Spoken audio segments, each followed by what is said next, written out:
paz do Senhor a todos. Estamos dando início a mais um episódio do programa História e Geografia Bíblica. Nós estamos nas cartas de Paulo aos Coríntios. Vimos uma parte da primeira carta. Hoje nós ainda vamos falar e o nosso tema será ressurreição, um assunto muito forte na primeira carta de Paulo aos Coríntios, capítulo 15. Eu estou aqui com o pastor Antônio Carlos, a paz do Senhor. Paz do Senhor, a paz do Senhor aos irmãos. Professor Vinícius, a paz do Senhor. Paz do Senhor aos pastores. Paz do Senhor a todos. Eu vou ler um texto que está então em 1 Coríntios, capítulo 15, verso 19, que diz assim: se esperamos em Cristo só nesta vida, somos os mais miseráveis de todos os homens, mas agora Cristo ressuscitou dos mortos e foi feito as primícias dos que dormem. Olha só, nós cremos nisso. O Senhor ressuscitou e por isso estamos aqui. Nós estamos vindo de um ano que terminou, estamos iniciando um novo ano e renovando essa esperança, da ressurreição, a esperança da vinda do Senhor. Tudo isso é muito forte no nosso coração. A nossa esperança não é só para essa vida. Se fosse assim, seríamos muito infelizes, porque o mundo está aí, como foi falado na vigília do fim do ano, o mundo está cambaleando, está indo cada vez mais ali, se revoltando contra Deus. E nós, pelo contrário, cada vez mais próximos do Senhor, cada vez mais firmes naquilo que são as promessas do Senhor. Vamos dar início ao nosso programa e vou passar a palavra para o pastor Antônio Carlos. Amém, a paz do Senhor mais uma vez. O tema de hoje é abordado por Paulo no capítulo 15 da primeira carta aos Coríntios, que é a ressurreição. Se observa que nas cartas de Paulo, mais precisamente aos Gálatas, ele chama a atenção dos Gálatas que haviam saído da graça do Senhor Jesus. Quando ele fala da graça, ele está se referindo à ressurreição. Então vamos explicar isso. Mas ele diz que se maravilhou, como tão depressa eles saíram do verdadeiro evangelho para outro evangelho, que não há outro evangelho. Ele falou de forma simbólica. Qualquer outra coisa que não seja um único evangelho, porque só tem um, é heresia, é sair da presença do Senhor. Então aqui, de Paulo, de forma muito precisa, nesse capítulo 15, ele diz qual é o evangelho eterno pelo qual nós somos salvos. Então vale a pena ler. Ele diz assim, logo no verso 1, também vos notifico, irmãos, o evangelho que já vos tenho anunciado, o qual também recebestes, e no qual também permaneceis, pelo qual também sois salvos, se o retiverdes, tal como vô-lo tenho anunciado, se não é que crestes em vão. Porque primeiramente, agora vai dizer qual é esse evangelho eterno, vos entreguei o que também recebi, que Cristo morreu pelos nossos pecados, segundo as Escrituras, que foi sepultado e que ressuscitou ao terceiro dia, segundo as Escrituras, e que depois foi visto por Cefas e pelos 12, e depois por mais de 500 irmãos, que são testemunhas da ressurreição dele. A questão dos 12 aqui, porque Judas já havia morrido, vou deixar para o professor Vinícius comentar. Mas, então, Paulo diz ainda que depois que ele apareceu aos 12, apareceu a ele também. Mas ele não foi testemunha, ele não andou com Jesus homem. Paulo não andou com Jesus homem. E ele diz assim: por derradeiro de todos me apareceu também a mim como um abortivo. Ou seja, ele chegou fora de tempo, ou fora do tempo que Jesus era homem. Ele chegou depois da ressurreição e se converteu, só que o Jesus glorificado, na sua glória, apareceu a Paulo e falou com ele. Num determinado momento, ele tem uma experiência que será tratada até na outra carta. Ele fala da experiência dele que foi arrebatado ao céu. Então ele teve uma experiência extraordinária com o Senhor e ele próprio se chama de um apóstolo fora de hora. Mas, na verdade, os 12 são testemunhas da ressurreição de Jesus. Porque isso, quando escolheram Matias, que foi o 12º,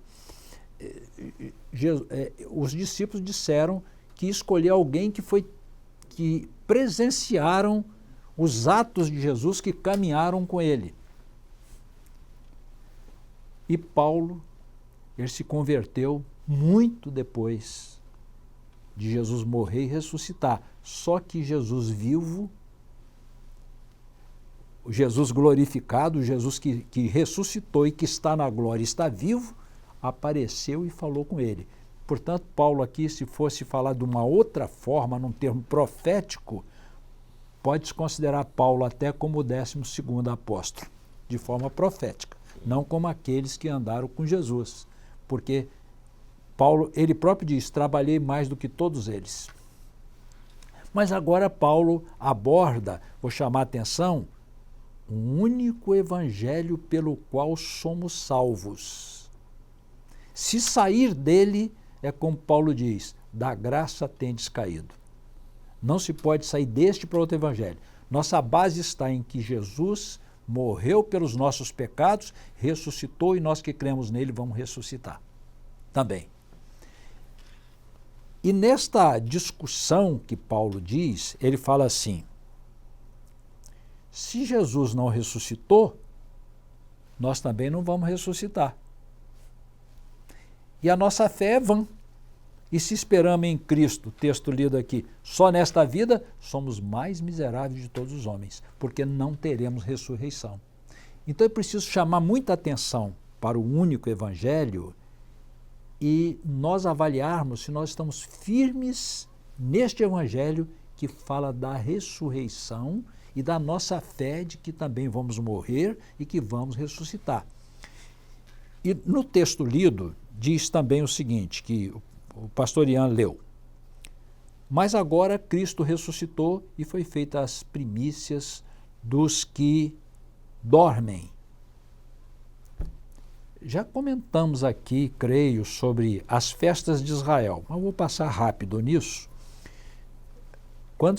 A festa das primícias era quando se colhia o primeiro ramo que brotava da terra. Era uma glorificação a Deus, porque o Senhor estava dando a sua bênção sobre toda a plantação, não é? Então, o primeiro ramo não era a colheita, era o primeiro ramo que nasceu. E oferecia por oferta movida, o sacerdote oferecia perante o Senhor. Era uma festa de glorificação a Deus pelas bênçãos dos frutos. 50 dias depois, lembrando que Pentecostes significa 50º, né? Porque 50 dias depois da festa das primícias, do primeiro ramo, era a colheita. Abria a colheita, que levava um certo tempo para colher, né? Abria a colheita. Então Jesus foi feito a primícia dos que dormem, porque na nossa festa espiritual, Jesus ressuscitou primeiro. Agora observe que exatamente na festa do Pentecoste de Israel, que era a colheita, o Espírito Santo foi derramado, abriu também a colheita espiritual. Todos aqueles que vão crer no Senhor Jesus e que vão ressuscitar fazem parte da outra festa que é o Pentecostes. Cristo, o primeiro, e nós, na sua vinda, também ressuscitaremos com ele. Pastor Antônio Carlos, interessante, né? O pastor está falando aí dos 12 viram Jesus, né? E Paulo viu depois a luz e ter uma experiência com o Senhor depois de ressuscitado. É importante nós analisarmos uma coisa. Todos aqueles que tiveram contato com Jesus homem, ali Pedro ainda negou o Senhor, Judas traiu o Senhor, os irmãos carnais de Jesus, nenhum tinha se convertido ainda, mas depois que Jesus morreu e apareceu a eles ressuscitado, só João que não foi morto, não foi martirizado, mas mesmo martirizado, nenhum negou o Senhor. O irmão dele, Judas, foi um servo grandemente usado pelo Senhor, tem a carta, o livro de Judas, né? Tiago, irmão de Jesus, foi grandemente usado pelo Senhor, lá uma coluna, no Concílio de Jerusalém, ele tomou a frente, e servo do Senhor. Então essa questão daqueles que tiveram contato com a ressurreição, que é o nosso tema hoje, com Jesus ressuscitado, mesmo sendo martirizados, nenhum negou a fé. E enquanto aqueles que tiveram contato com Jesus homem, né, nós tivemos, Pedro negou o Senhor 3 vezes, Judas traiu por dinheiro, né, mas aquele que tem uma experiência da ressurreição, dificilmente nega o Senhor. A gente vê que não nega o Senhor. Mas amém, pastor. Amém. Até corroborando com isto que o pastor Ian falou, porque após a ressurreição, né, Jesus esteve com os discípulos, subiu ao céu e mandou que ficasse em Jerusalém até que do alto fossem revestidos de poder. E quando ocorreu o Pentecostes, comentado aqui logo antes, abriu a porta da colheita, ou seja, todos aqueles que iriam crer na ressurreição para que também ressuscitasse no último dia. Mas então o Espírito Santo foi derramado. Agora nasceu a igreja batizada com o Espírito Santo, porque até então o Espírito Santo não havia sido derramado. Então Paulo, quando nasce de um aborto, como ele disse, fora de hora, ele já nasceu recebendo a experiência com o Espírito Santo e o Senhor se revelou a ele. Ou seja, com o Espírito Santo nós entramos nos mistérios de Deus. Ainda tem um texto aqui que diz assim: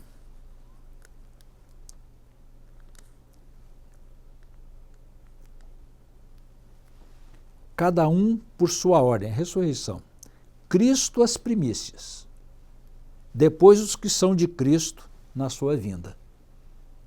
Então, a colheita do primeiro ano, Jesus. A igreja, a colheita total. Na vinda, então haverá a ressurreição da igreja. Muito interessante. E depois a palavra diz assim: depois virá o fim, quando tiver entregado o reino a Deus o Pai e quando houver aniquilado todo império e toda potestade. Paulo vai se estender muito nesse assunto aqui, não é? Mas ainda, com relação à ressurreição, nós estamos frisando isso, e vou repetir, sendo repetitivo, mas importante.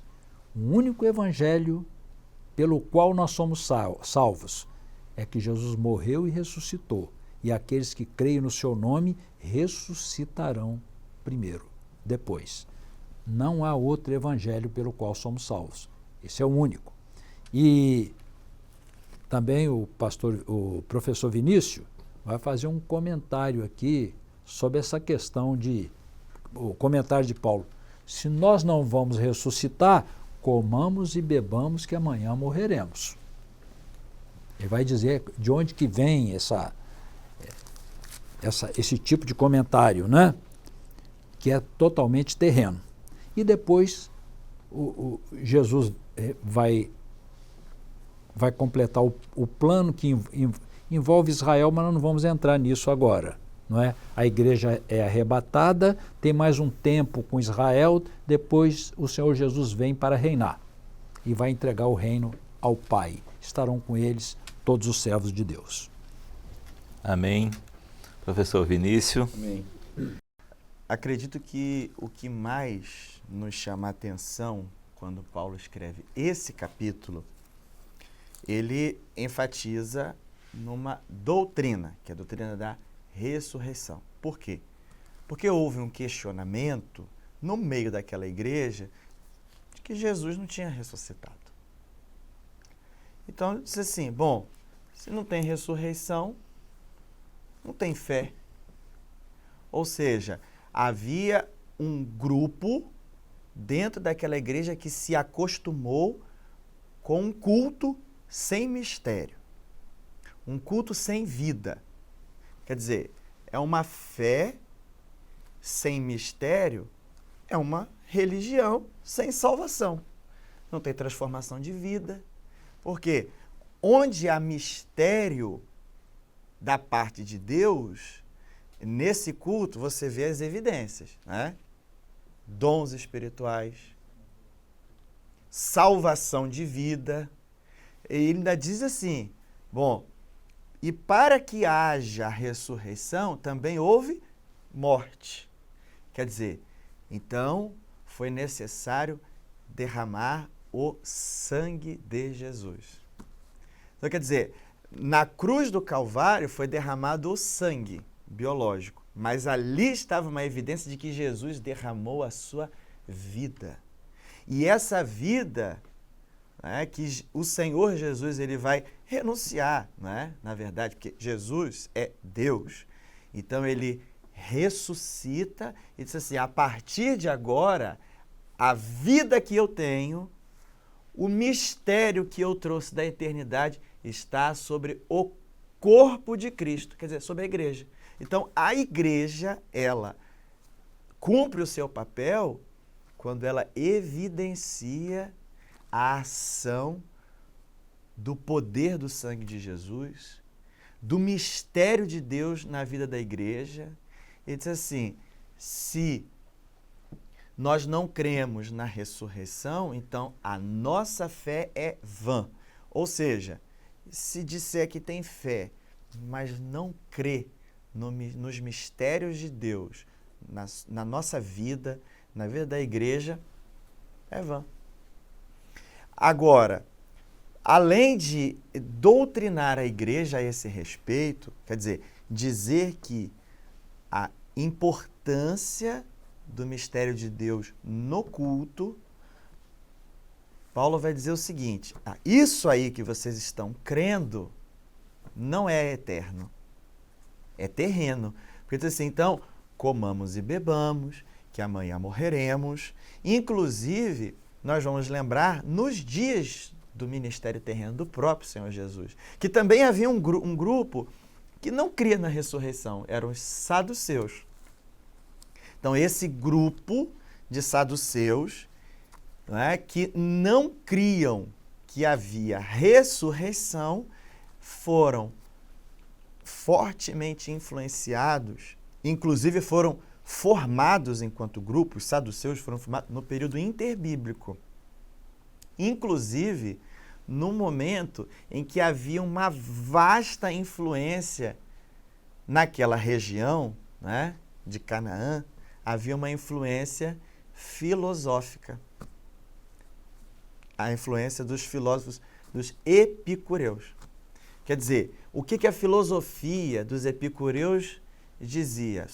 Desde que o homem passou a se importar com a vida depois da morte, ele deixou de se preocupar com a vida terrena. E o homem, toda vez que se preocupa com a vida depois da morte, ele tem dentro de si sofrimento.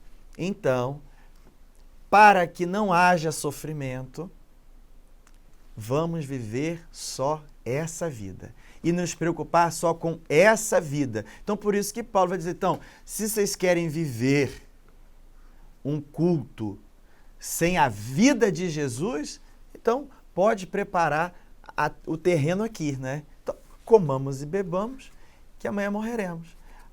Porém, Paulo vai restabelecer, apesar da exortação, ele vai dizer o seguinte, então, se esperamos em Cristo só para essa vida, Se nós estamos preocupados com a filosofia só de Cristo, agir assim, a ética, a moral, então, se nos preocupamos só com isso, esperamos em Cristo só para essa vida, ele vai dizer assim, ó, somos os mais miseráveis de todas as criaturas. Quer dizer, você não tem nada para ensinar.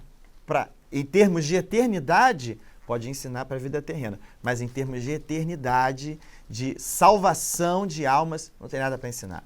Então, essa é uma lição muito importante para nós, porque nos capítulos anteriores nós vimos o quanto Paulo organizou, quer dizer, ele ordenou, ele pôs ordem no culto na igreja. Ele acertou as questões de desvio de caráter, desvio de comportamento, depois ele falou sobre os dons espirituais, o caráter profético do culto, a forma em que cada um é usado, o corpo de Cristo, o mistério da ceia do Senhor, né? É corpo e sangue, e agora ele vai falar assim, ó, de tudo que eu ensinei até agora, mantenha o mistério no meio do culto, porque o culto precisa ser profético, para que haja realmente a revelação do Senhor Jesus. Eu acho importante nós falarmos sobre isso, porque nós não estamos acostumados com culto com a mera liturgia, mas nós estamos preocupados em viver um culto onde o Senhor está se revelando. Portanto, Paulo vai, continuar dizendo, inclusive ele se referencia nas experiências da ressurreição, né? Quem teve experiência com o Senhor Jesus depois de ressurreto? Ele vai falar que apareceu a Cefas, apareceu a Tiago, e nós vamos lembrar que os evangelhos vão falar isso, apareceu a Maria, né? Chamou pelo nome, não é? E Maria, depois que foi chamada pelo nome, não é? Percebeu que ali era o Senhor Jesus vivo, os 2 discípulos no caminho de Emaús, os 11, né? Quando apareceu aos 11, primeiro sem Timóteo, depois com Timóteo aos 10, depois aos 11, mas ele vai dizer que de uma vez, interessante que os evangelhos não vão registrar esse feito, mas era um ensino que vinha sendo perpetuado entre as gerações, e Paulo vai dizer assim, ó, de uma só vez apareceu a mais de 500, que foram testemunhos da ressurreição. E tem aquela citação bíblica do culto, em que Tomé não estava, né? Isso. E aí Tomé faltou o culto e depois... Jesus não se revelou para ele. Não. Aí eles falaram para ele, Tomé foi lá, ele disse que queria ver as marcas, né? Das mãos e do corpo, e ele foi no culto e o Senhor disse, olha, aqui a marca da minha mão, a marca do corpo. Ali era um Jesus ressuscitado. Exatamente. Né? E talvez, até para concluir aqui essa primeira fala, dizer que a grande experiência, a grande evidência de Jesus vivo na sua vida é a comunhão com Jesus. Então ele apareceu a Maria, 2. Depois, 2 discípulos, 3. Então, onde houver 2 ou 3 reunidos em meu nome, eu estarei presente. Então, quer dizer, a comunhão, nós podemos afirmar isso, que a comunhão é o legado doutrinário de grande relevância após a ressurreição do Senhor Jesus. Temos outros aspectos para falar, mas vamos até a questão do toque da última trombeta, Paulo vai falar sobre isso, eu vou passar aqui para o pastor Antônio Caso, e depois a gente faz um comentário ainda sobre esse ensino de Paulo. Ainda tem uma citação bem interessante, que é da pesca maravilhosa, né? Que os discípulos já tinham voltado para a vida antiga ali da pesca, pescaram a noite toda, não pegaram nada, e Jesus apareceu para eles, e ali Jesus dá uma palavra, lança a rede à direita do barco, eles lançaram, ali tem um grande ensino, né? A obediência, agora um Senhor, né, ressuscitado, a experiência com o Senhor ressuscitado fez eles lançarem a rede e pegaram uma multidão de peixes, 153 grandes peixes, né? Exatamente. Pastor Antônio Carlos. Amém. Em seguida, o apóstolo Paulo discorrendo sobre a ressurreição, sempre lembrando que a nossa base está nisso, nossa fé está apoiada na ressurreição de Jesus, porque se ele ressuscitou, nós também vamos ressuscitar. E nisso está apoiada a nossa fé. E depois ele diz, como que será a ressurreição? Ele diz que semeia-se corpo animal, mas que se colhe corpo espiritual, que há corpo animal e há corpo espiritual. Mas como que é isso? Ele dá um exemplo dizendo da semente. Você pega uma pequena semente do tamanho da ponta de um dedo. Você não sabe como vai ser a árvore pela semente, a não ser que você tenha um conhecimento, né? Claro, né? Mas num exame assim, você planta, nasce uma árvore grande. Então, assim será também a ressurreição. Será plantado o corpo animal e nós ressuscitaremos com um corpo espiritual que o Senhor vai dar como for a sua vontade. E quando ele começa a falar a respeito da ressurreição ainda, falando sobre a glória, um é o corpo, é a carne dos homens, outro é a carne dos animais. Ele começa a discorrer, uma é a glória do sol, outra é a glória das estrelas, porque há diferença cada um tem a sua própria glória. E diz também que como o terreno, como é o homem terreno, também será o celestial, como ele fez essas comparações. E diz mais, assim como trouxemos a imagem do terreno, do homem terreno, assim traremos também a imagem do homem celestial. Em seguida, ele diz assim, vou ler, eis aqui vos digo um mistério. Bom, ele falou da ressurreição, que vamos falar assim, é o centro do projeto para a nossa salvação. Esse é o capítulo 15. Um único evangelho pelo qual somos salvos. Não existe outro, é esse. E agora ele falando ainda da ressurreição, esse primeiro mistério ele já declarou. Mas agora ele chama atenção para o outro mistério. Ele diz, estamos no verso 51. Eis aqui vos digo um mistério. Na verdade, nem todos dormiremos. Dormir aqui é morrer. O sentido de dormir é morrer. Nem todos morreremos, mas todos seremos transformados. Antes de prosseguir, ele está se referindo ao corpo animal que vai morrer e o corpo espiritual que vai nascer pelo poder de Deus, como ressuscitou a Jesus. Continuando, no momento, num abrir e fechar de olhos, ante a última trombeta, assunto esse que vai ser discutido e mencionado e discorrido aqui pelo professor Vinícius, tem um detalhe muito interessante aqui, não é? Ante a última trombeta, porque a trombeta soará, e os mortos ressuscitarão incorruptíveis, e nós seremos transformados. Ele está dizendo aqui que no soar da trombeta, num piscar de olhos, os que morrerem em Cristo ressuscitarão. Mas tem uma ordem nisso, né? Mas ele diz mais, que os mortos ressuscitarão incorruptíveis, porque o nosso corpo hoje, ele é corruptível. Ele é semeado em fraqueza, mas ele vai nascer em fortaleza, não é?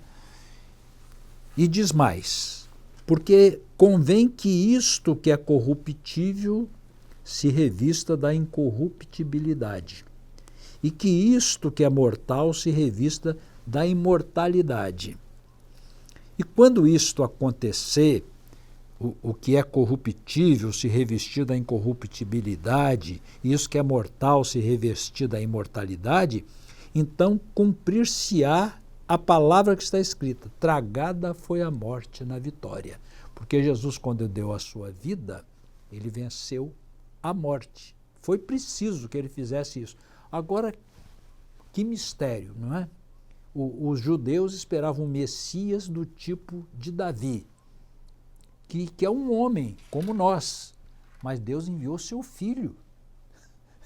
Ele fez com que o seu filho fosse feito homem para que o próprio Deus pagasse o altíssimo preço pela nossa salvação. Continuando. O aguilhão da morte é o pecado, a força do pecado é a lei, mas graças a Deus que nos dá vitória pelo nosso Senhor Jesus Cristo. Mas tem um outro detalhe aqui que eu não achei. Eu estou procurando aqui. Mas eu vou dizer qual é. Ele vai dizer da ordem da ressurreição. O que vai acontecer?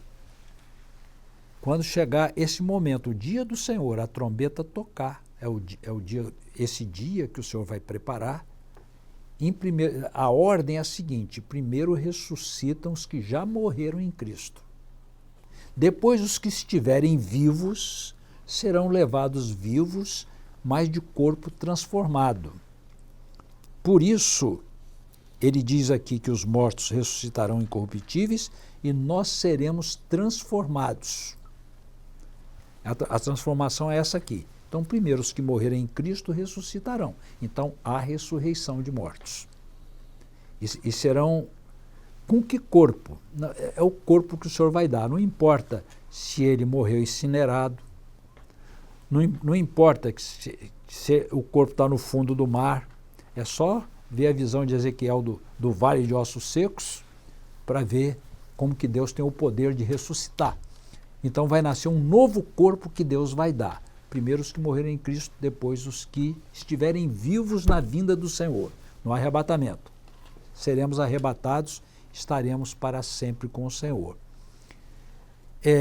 Os que estiverem vivos, vamos usar assim de um exagero para explicar. É como se morresse e já ressuscitasse ao mesmo tempo, não é? Então, o corpo humano é deixado, o corpo material é deixado e seremos revestidos do corpo espiritual. Professor Vinícius, quer fazer os comentários? Nos chama também a atenção as palavras escolhidas, né? Naturalmente, a inspiração do Espírito é o que move todas as coisas. Mas Paulo, quando ele vai falar sobre o arrebatamento, ele diz assim, num piscar de olhos, quer dizer, é algo instantâneo. E ele vai usar ainda mais essa instantaneidade para dizer assim, ante a última trombeta, que quando você fala último, o próprio Senhor Jesus diz assim, eu sou o primeiro e o último. A palavra utilizada, né, no grego, que é a língua do Novo Testamento, usa-se a palavra telos. Então, você tem um início e tem um fim. Então, é algo contável. Então, como dissemos, o Senhor Jesus disse, eu sou o primeiro, eu sou o último. Então, eu sou também o início, né, e o telos. Agora, não foi essa palavra que foi escrita aqui. A última trombeta, ele não usa um tempo contado. Não é um tempo cronos, mas a palavra se refere a um tempo kairos, que é um tempo, não é, que está dentro de um contexto. E isso nos chama muita atenção, porque a última trombeta, ele vai usar assim, escaté trombeta, que significa a trombeta dos últimos dias. Então, você tem a primeira trombeta, a segunda trombeta. Então, nós podemos pensar assim, então a igreja, se é a última trombeta, a igreja só vai ser arrebatada na sétima trombeta? Não. Porque a igreja será arrebatada num contexto profético em que as trombetas estão soando. Então, quando nós olhamos assim, vamos ver a Bíblia de uma forma muito letrista, muito horizontal, diz assim, a última trombeta, então eu vou ler Apocalipse, então é a sétima. Não. Quer dizer, é diante de um contexto profético e que não é tangível para o homem. Não é dominado, não é o homem quem determina a hora que a igreja vai ser arrebatada. Porque o arrebatamento é um poder que está determinado somente ao Senhor. Então é Ele quem dá a voz de comando, diz assim, vinde benditos. É totalmente diferente. Então, para nós olhar a palavra, né, sem lupas, né, sem esses auxílios humanos, e dizer o que vai ser frisado agora, diz assim, diante de tudo isso, irmãos, é o verso agora, nós acabamos de ler a última trombeta no verso 52, mas vamos ler o 58 e dizer assim, diante disso, irmãos, sede firmes e constantes. E antes ainda vai dizer assim, cuida, porque as más conversações corrompem os bons costumes. Então, a igreja profética que crê na ressurreição, que crê no mistério, que crê no arrebatamento, é firme, é constante. E ele vai dizer que essa igreja vai fazer a diferença. No verso 22, já no capítulo 16. Assim, nós temos dois grupos. Se alguém não ama o Senhor, isso é anátema. Então, é um grupo, é uma opção. Mas ele vem nos dar uma próxima opção. Alguém não ama o Senhor, é anátema. Mas o outro grupo é Maranata, que não é uma placa, nem um simples nome denominacional, mas é um momento profético. Quer dizer assim, o rei vem. Esse é o objetivo da nossa vida, viver todos os dias sabendo que o rei vem.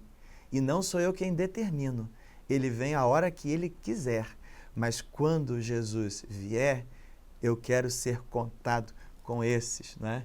Que ou serão ressuscitados para os que não estiverem vivos, ou para aqueles que serão transformados, os que estiverem vivos quando o Senhor Jesus vier nas nuvens.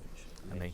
Esse assunto é bem amplo, nós já estamos bem adiantados no tempo. Só para confirmar a palavra do pastor Antônio Carlos, em 1 Tessalonicenses 4,16 diz assim, ó, a ordem, a sequência, porque o mesmo Senhor descerá do céu com alarido e com voz de arcanjo e com trombeta de Deus, e os que morreram em Cristo ressuscitarão primeiro. Depois nós, os que ficarmos vivos, seremos arrebatados juntamente com eles nas nuvens a encontrar o Senhor nos ares. Então a ordem é essa, né? Muito obrigado. Estamos fechando o programa, né, pastor Ian? Para não ficar o último capítulo de fora, sem incluir nesse episódio, que eu acho que já falamos bastante, nessa carta maravilhosa, né? A ressurreição é muito importante. É muito importante. O capítulo 16, basicamente, Paulo aborda a coleta para as igrejas pobres da Judéia. Mas nós vamos deixar para comentar isso na segunda carta, porque Paulo vai voltar a esse assunto. Ele vai retomar o assunto na segunda carta. Vamos deixar para comentar lá. E, por final, ele fala aos coríntios dos seus projetos de fazer uma nova ida à igreja dos coríntios. E assim, mediante a sua saudação de sempre, a graça do Senhor Jesus seja com todos, Paulo encerra a primeira carta aos coríntios. Amém. Pastor Antônio Carlos, a paz do Senhor. Paz do Senhor. Paz do Professor Senhor. Vinícius, a paz do Senhor. Paz do Senhor, os irmãos. Paz do Senhor a todos.